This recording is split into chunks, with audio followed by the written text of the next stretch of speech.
Greetings, my movie geeks, and welcome to Did You Know Movies with me, the ultimate movie geek. Did you know MacGuffins?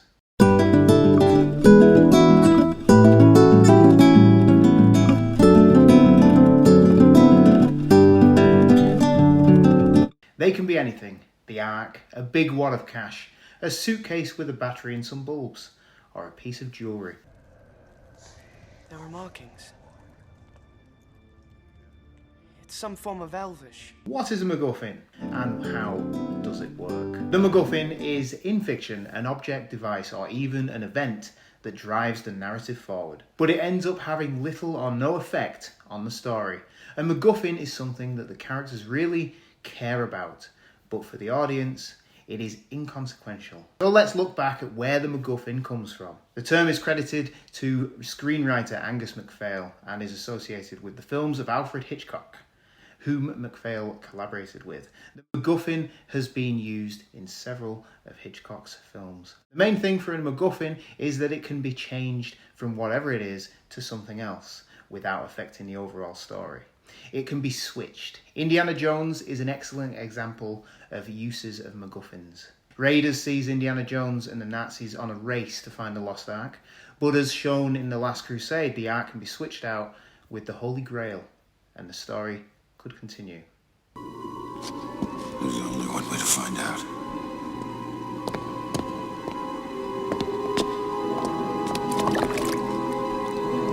Spy movies are also an excellent form that uses MacGuffins well, having the spy search for the documents, codes, lists, or even warheads, as with Thunderball. But they are always extremely important at the beginning of the film and then trail off near the end. Hitchcock's use of MacGuffins was to have them be as meaningless as possible. I call these MacGuffins cold MacGuffins, as there is a distinct difference between hot and cold. Look at the money from Psycho. It's followed by the camera from the beginning and until Marion Crane's end. Even when Norman's cleaning up his mother's mess, the audience is fully aware where the money is, and it's the last thing to be removed from the room. But despite how much screen time is devoted to it, the ultimate effect and significance amounts to nothing. Norman packs it and dumps it with the rest of Marion's things in the swamp near the hotel. The money drove the story forward, but by the end, the audience had forgotten all about it. Mother, oh God, Mother, blood. Hitchcock said, "What is a MacGuffin?" And it's described in a scene in an English train going to Scotland.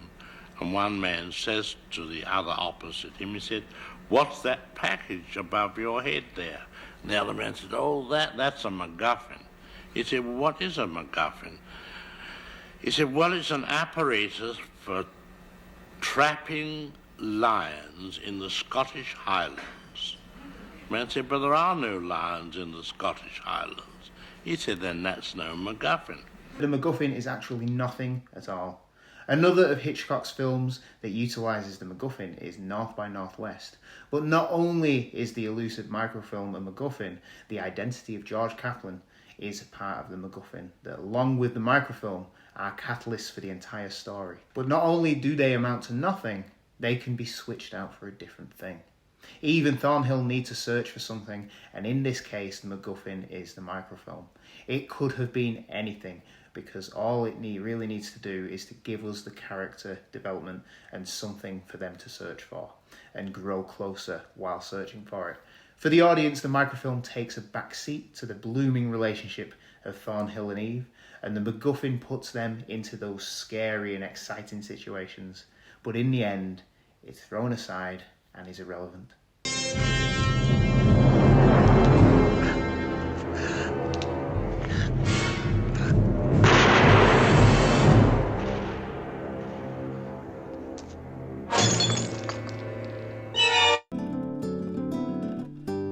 As opposed to the cold MacGuffin, we should talk about the hot MacGuffin, the one that actually has meaning. George Lucas believes the opposite of Hitchcock, where Hitchcock believed the MacGuffin is only there to drive the plot forward, but to be discarded. Lucas believes that the MacGuffin should drive the plot forward and that the audience should care about the MacGuffin. It should have significant meaning for both the characters and the audience. Take a look at Star Wars, A New Hope. Lucas sees R2-D2 as the McGuffin, having the Death Star plans stored inside the droid. He drives the plot forward, and by the end of the film, the impact of the McGuffin making its way to the Rebel Alliance is shown when the Death Star is completely destroyed. Yahoo! You're all clear, kid. Now let's blow this thing and go home.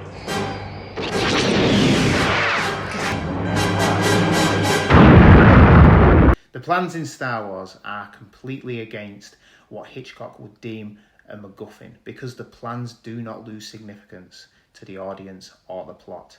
I mentioned Indiana Jones earlier, as they are films that utilise the hot MacGuffin better than any. In Raiders of the Lost Ark, Indiana Jones is tasked with finding the Lost Ark before the Nazis, so the search for the Ark drives the plot forward, bringing the main characters, Indy and Marion, together, as the microfilm did in North by Northwest.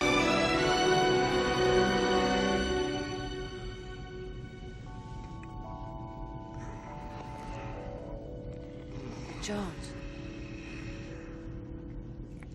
Jones? We never seem to get a break. But unlike the microfilm, by the finale, it is discovered that the Ark does hold unspeakable power, and this power is essential in defeating the Nazis. But even in the film's finale, the MacGuffin is taken from Indy and stored away in the warehouse, being a MacGuffin that is still significant to the very final shot of the film.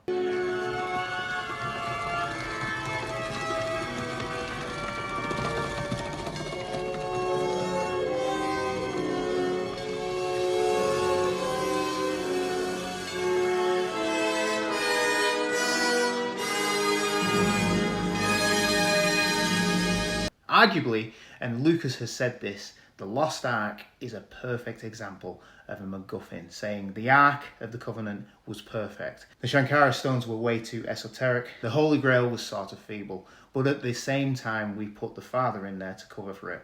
I mean, the whole reason it became a dad movie was because I was scared to hell that there wasn't enough power behind the Holy Grail to carry the movie. I think he was wrong. The great thing about MacGuffins is that they can streamline the plot. They can drive the plot forward, giving the character the initial push to begin their journey, as with the Cold MacGuffin or Hitchcock's MacGuffin. As with the Cold MacGuffin, they are replaceable and can be dropped at any point. Or is it a hot MacGuffin that is both important to the audience and the characters? They both push the plot forward, but their ends are ultimately different. It needs to be clear as to why it's pushing the plot forward, but it shouldn't take up too much of the film's focus. If we look at the Cold MacGuffin, the heart of the story needs to be at the forefront, and the MacGuffin should be almost forgotten, as with the money in Psycho, or the microfilm in North by Northwest. But something needs to take its place, the love story in North by Northwest.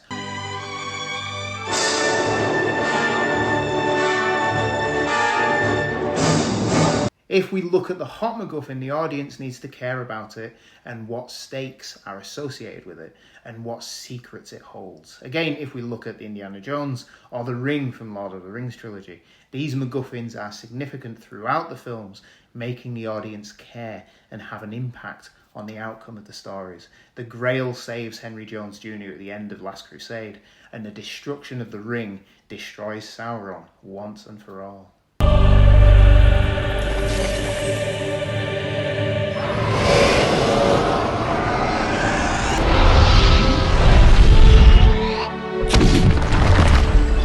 And now, you know movies. And that's basically MacGuffins, the hot and cold MacGuffin.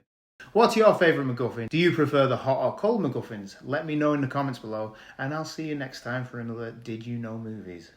Thank you for watching. I'm Nate, the Ultimate Movie Geek. Please like, share, subscribe, and ring that bell to be notified every time we upload a video.